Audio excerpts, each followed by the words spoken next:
नमस्कार, खबर प्रधान देख रहे हैं आप और मैं हूं आपके साथ संगीता श्रीवास्तव। देखिए, उत्तर प्रदेश की सियासत में अब एक नए तरह के वोट समीकरण की जंग तेज होती दिख रही है। जब से अखिलेश यादव ने पीडीए में पी का मतलब पंडित भी बता दिया है, तब से उत्तर प्रदेश के दूसरे दल सतर्क हो गए हैं। पिछड़ों और दलितों के साथ साथ ब्राह्मण वोटों पर भी अब सभी दलों की नजर पहुंच गई है। सवाल यह है कि जिस ब्राह्मण समाज को लंबे समय से बीजेपी का मजबूत आधार माना जाता रहा है, क्या विपक्ष उसमें सेंध लगाने की तैयारी कर रहा है?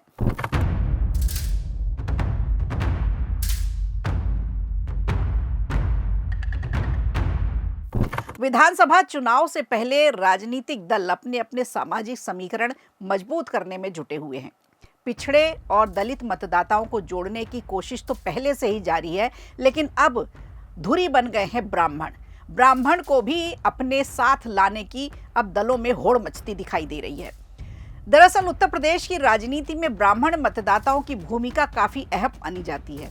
उनकी आबादी 10% से ज्यादा बताई जा रही है और करीबन 100 से ज्यादा विधानसभा सीटें ऐसी हैं जहां पर इनका सीधा सीधा असर देखा जाता है। और यही वजह है कि कोई भी बड़ा राजनीतिक दल इस वर्ग को नजरअंदाज नहीं कर सकता। बीजेपी लंबे समय से ब्राह्मणों को अपने प्रमुख सामाजिक आधार में ही गिनती आई है। खासकर राम मंदिर शिलान्यास के बाद इस समाज के एक बड़े हिस्से का समर्थन बीजेपी के साथ ही खड़ा दिखाई दिया। लेकिन पिछले कुछ समय से ब्राह्मणों के बीच नाराजगी की चर्चाएं उत्तर प्रदेश में आम हो चली है। ऐसे में विपक्षी दल इस मौके को अपने लिए राजनीतिक अवसर के तौर पर देख रहा है। समाजवादी पार्टी सबसे आगे बढ़कर ब्राह्मणों को अपने साथ जोड़ने की कोशिश करती दिखाई दे रही है। सपा प्रमुख अखिलेश यादव ने अपने पीडीए यानी पिछड़ा दलित और अल्पसंख्यक समीकरण में पीडी का मतलब अब पंडित भी बता दिया है। नई राजनीतिक रणनीति का एक संकेत दे दिया है।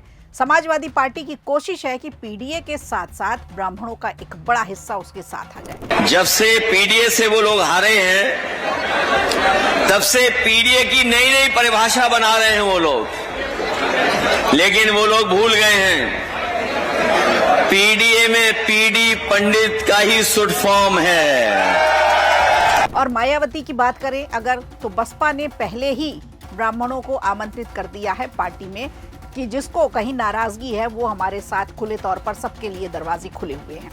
तो ब्राह्मण समाज को मायावती की पार्टी बसपा ने पहले ही आमंत्रण भेज दिया है।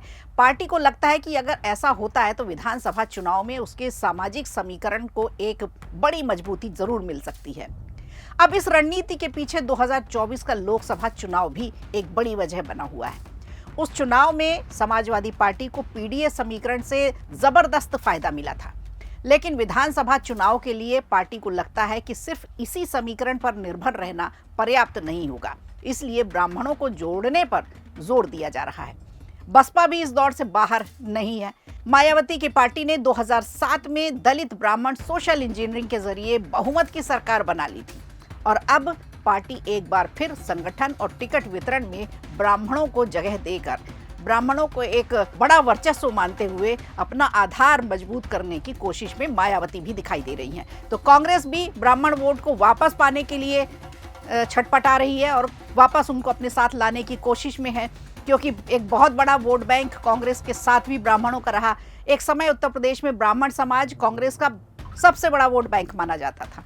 विपक्ष की इस रणनीति से बीजेपी के सामने अब नई चुनौतियां शुरू हो गई हैं। अपने ही पारंपरिक सामाजिक आधार को मजबूत रखने की चुनौती इस समय बीजेपी के पास है।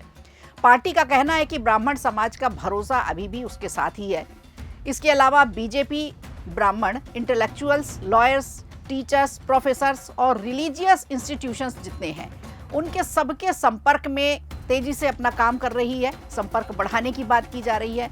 यानी यूपी के चुनावी रणनीति में, चुनावी राजनीति में अब सिर्फ पार्टियों की लड़ाई नहीं रह गई है, बल्कि वोटों के सामाजिक समीकरण को लेकर भी मुकाबला तेज हो चला है। आने वाले चुनाव में ब्राह्मण मतदाताओं का रुख कई सीटों पर चुनावी तस्वीर जरूर बदल सकता है।